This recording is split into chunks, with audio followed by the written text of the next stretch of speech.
C'est 7 principes: la clarté obsessionnelle, le déséquilibre stratégique, l'environnement prédéterminant, l'amélioration asymétrique, la récupération délibérée, la simplicité sophistiquée et l'inconfort programmé, forment ensemble le code secret des ultra-performants. Ce ne sont pas des tactiques superficielles ou des astuces temporaires. Ce sont des principes fondamentaux qui, lorsqu'ils sont appliqués systématiquement, transforment non seulement vos résultats, mais votre identité même. La question n'est pas de savoir si vous pouvez appliquer tous ces principes parfaitement dès demain. La question est, par lequel allez-vous commencer aujourd'hui? Qu'est-ce qui différencie vraiment ceux qui réussissent à un niveau exceptionnel de ceux qui restent dans la moyenne? Bienvenue sur ma chaîne. Aujourd'hui, nous allons plonger dans l'esprit des ultra-performants. Ces individus qui semblent opérer à un niveau supérieur, qui accomplissent en une journée ce que d'autres peinent à faire en une semaine. J'ai étudié les habitudes, les mentalités et les stratégies de ces personnes d'exception pendant des années. Et ce que j'ai découvert, c'est qu'il existe 7 principes fondamentaux. 7 principes que la plupart ne connaissent pas ou n'appliquent pas correctement. Ces principes ne sont pas enseignés dans les livres de développement personnel traditionnels. Ils ne sont pas partagés lors des conférences motivation. Ce sont des principes silencieux, pratiqués discrètement par l'élite des performants. Aujourd'hui, je vais briser ce silence et vous révéler ces 7 principes qui transformeront votre productivité, votre impact et vos résultats. Préparez-vous à remettre en question tout ce que vous pensez savoir sur la performance. Car après cette vidéo, vous ne verrez plus jamais votre potentiel de la même façon. Principe 1. La clarté obsessionnelle. Le premier principe des ultra-performants est la clarté obsessionnelle. La majorité des gens naviguent dans la vie avec des objectifs vagues, des priorités floues et une vision brouillée. Les ultra-performants, eux, cultivent une clarté presque maniaque sur ce qu'ils veulent accomplir. Regarde cet exemple. Quand Elon Musk a fondé SpaceX, il avait un objectif d'une clarté cristalline. Réduire le coût des voyages spatiaux de 90% pour rendre possible la colonisation de Mars. Cette clarté extrême a guidé chaque décision, chaque embauche, chaque innovation. La clarté obsessionnelle opère à 3 niveaux. 1. Clarté de vision, savoir exactement où vous allez à long terme. 2. Clarté d'objectif, définir précisément les jalons mesurables. 3.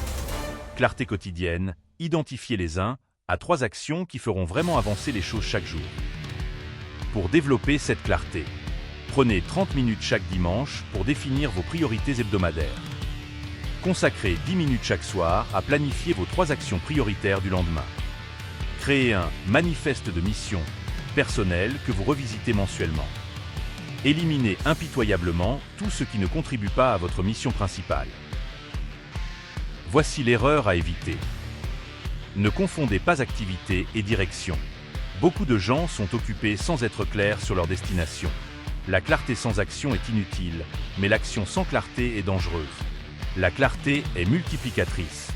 Elle amplifie l'impact de chacun de vos efforts en éliminant le gaspillage d'énergie mentale et physique. Principe 2. Le déséquilibre stratégique. Le deuxième principe va à l'encontre de la sagesse conventionnelle, le déséquilibre stratégique. Oubliez l'équilibre travail-vie personnelle. Les ultra-performants comprennent une vérité fondamentale. L'excellence exige des périodes de déséquilibre intentionnel. Exemple concret. Serena Williams, avant les grands tournois, renonçait délibérément à une partie de sa vie sociale pour se concentrer exclusivement sur son entraînement. Ce déséquilibre temporaire a contribué à ses 23 titres du Grand Chelem. Le déséquilibre stratégique fonctionne ainsi. Identifiez les saisons de votre vie et de votre entreprise, croissance, consolidation, innovation. Pour chaque saison, définissez le domaine qui mérite une attention disproportionnée. Allouez consciemment plus de temps, d'énergie et de ressources à ce domaine. Communiquez clairement ces périodes à votre entourage. Établissez une date de fin pour chaque période de déséquilibre. Pour maîtriser ce principe, divisez votre année en trimestres avec un focus spécifique pour chacun. 1. Adoptez une mentalité de sprint et de récupération plutôt qu'un marathon constant. 2. Créez des rituels de transition entre vos périodes de déséquilibre. 3. Prévoyez des périodes de compensation après chaque sprint intense. L'erreur à éviter, ne confondez pas déséquilibre stratégique et burn-out. Le premier est intentionnel, limité dans le temps et suivi de récupération. Le second est non planifié, illimité et destructeur. Une perspective libératrice. L'équilibre parfait est un mythe qui crée plus de frustration que de résultats. Embrassez le déséquilibre stratégique et vous découvrirez une nouvelle forme de sérénité dans la performance. Principe 3. L'environnement prédéterminant. Le troisième principe révèle le secret des ultra-performants pour maintenir une discipline sans effort. L'environnement prédéterminant. La volonté est une ressource limitée. Les ultra-performants ne comptent pas sur leur discipline. Ils conçoivent des environnements qui rendent la performance inévitable. Exemple concret. Warren Buffett a délibérément choisi de vivre à Omaha, Nebraska, loin de Wall Street. Cet environnement l'a protégé de la pensée de groupe et lui a permis de prendre des décisions d'investissement avec clarté, contribuant à sa fortune de plus de 100 milliards de dollars. L'environnement prédéterminant opère à 4 niveaux. 1. Environnement physique, votre espace de travail, votre domicile. 2. Environnement numérique, vos appareils, applications, notifications. 3. Environnement social, vos relations, collaborations, mentorat. 4. Environnement informationnel, ce que vous lisez, écoutez, regardez. Pour façonner votre environnement. 1. Éliminez les déclencheurs de distraction avant qu'ils ne vous tentent. 2. Rendez visibles les outils de productivité et invisibles les distractions. 3. Créez des zones à haute performance, dédiées exclusivement au travail profond. 4. Établissez des frontières numériques, temps sans écran, notifications désactivées. 5. Entourez-vous intentionnellement de personnes qui élèvent vos standards. Voici l'erreur à éviter. Ne sous-estimez pas la puissance subtile de l'environnement. Nous avons tendance à attribuer nos comportements à notre caractère, alors qu'ils sont souvent dictés par notre contexte. Votre environnement est soit votre allié le plus puissant, soit votre saboteur le plus insidieux. Façonnez-le consciemment et il façonnera votre performance en retour. Principe 4. L'amélioration asymétrique. Le quatrième principe révèle la stratégie cachée des ultra-performants, l'amélioration asymétrique.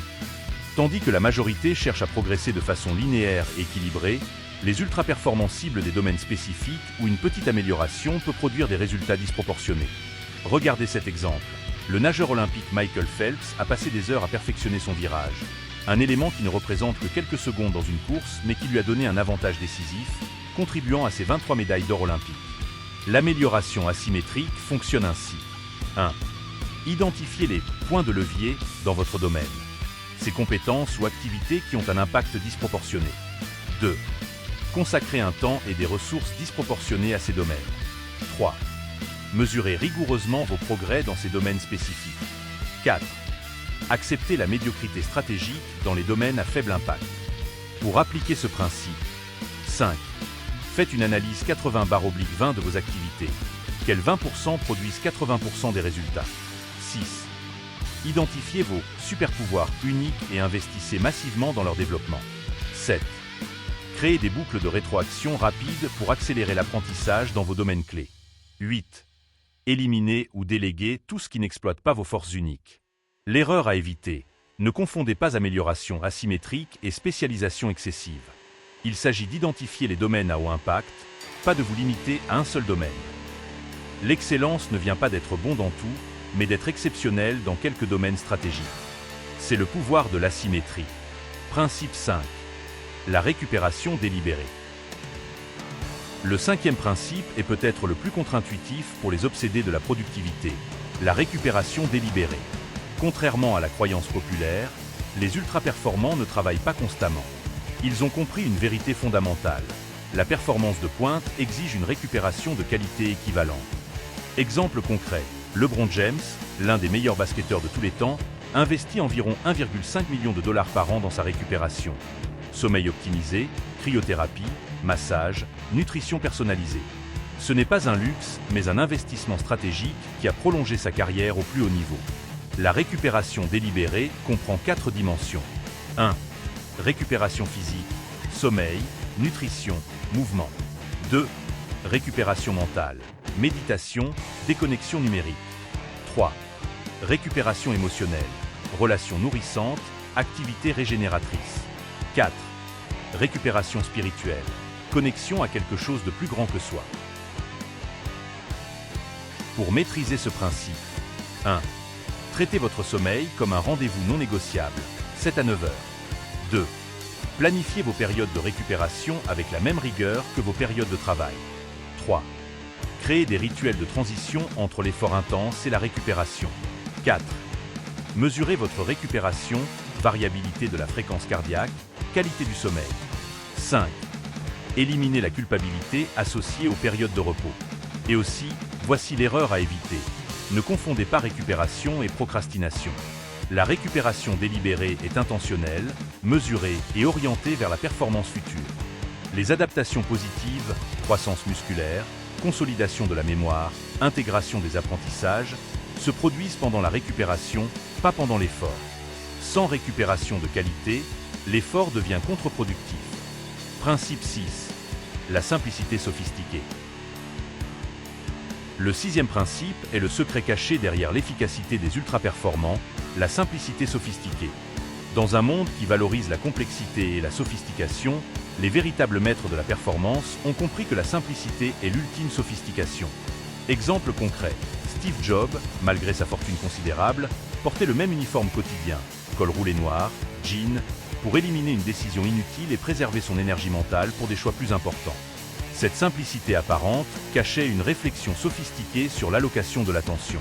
La simplicité sophistiquée opère à plusieurs niveaux. 1. Simplicité décisionnelle, moins de choix, plus de règles prédéfinies. 2. Simplicité organisationnelle, système minimaliste mais robuste. 3. Simplicité informationnelle, filtre rigoureux, source d'informations curatées. 4. Simplicité matérielle, élimination du superflu qui dilue l'attention. Pour cultiver cette simplicité. 1. Créer des règles de décision pour les choix récurrents. 2. Adopter des routines standardisées pour les activités quotidiennes. 3. Pratiquer l'élimination régulière, projet, possession, engagement. 4. Définissez des limites claires, nombre de projets, clients, réunions. 5. Recherchez la profondeur plutôt que l'étendue dans vos engagements. Et donc, l'erreur à éviter, ne confondez pas simplicité et simplisme. La simplicité sophistiquée émerge d'une compréhension profonde de la complexité, pas de son ignorance. Je n'ai pas eu le temps d'écrire une lettre courte, alors j'en ai écrit une longue. Blaise Pascal. La vraie simplicité exige un effort intellectuel considérable, mais produit des résultats extraordinaires. Principe 7. L'inconfort programmé. Le 7e et dernier principe des ultra-performants est peut-être le plus difficile à adopter, l'inconfort programmé. La médiocrité se développe dans le confort. L'excellence émerge de l'inconfort délibéré et régulier. Exemple concret, David Gauguin, ancien Navy SEAL et ultramarathonien, s'impose régulièrement des défis physiques extrêmes. Non pas pour la performance elle-même, mais pour développer ce qu'il appelle des cales mentaux, une résistance psychologique qui s'applique à tous les domaines de sa vie. L'inconfort programmé fonctionne selon plusieurs axes. 1. Inconfort physique, entraînement intense, exposition au froid, jeûne intermittent. 2. Inconfort intellectuel, apprentissage de sujets difficiles, remise en question des croyances. 3. Inconfort social, conversation difficile, prise de parole publique, demande audacieuse. 4. Inconfort émotionnel, confrontation à ses peurs, vulnérabilité stratégique. Pour intégrer ce principe, 1. Identifiez votre température de croissance, ce niveau d'inconfort qui vous fait progresser sans vous briser. 2. Programmez au moins une activité d'inconfort délibérée chaque semaine. 3. Tenez un journal de vos victoires d'inconfort pour renforcer cette identité. 4. Créez un groupe de pairs qui valorise et pratique également l'inconfort délibéré. 5. Augmentez progressivement votre tolérance à l'inconfort. Dernière erreur à éviter, pour le moment, ne confondez pas inconfort productif et souffrance inutile. L'inconfort programmé doit être stratégique, progressif et aligné avec vos objectifs. Votre croissance personnelle et professionnelle est directement proportionnelle à votre capacité à embrasser l'inconfort. Ce qui vous met mal à l'aise aujourd'hui deviendra votre zone de confort demain.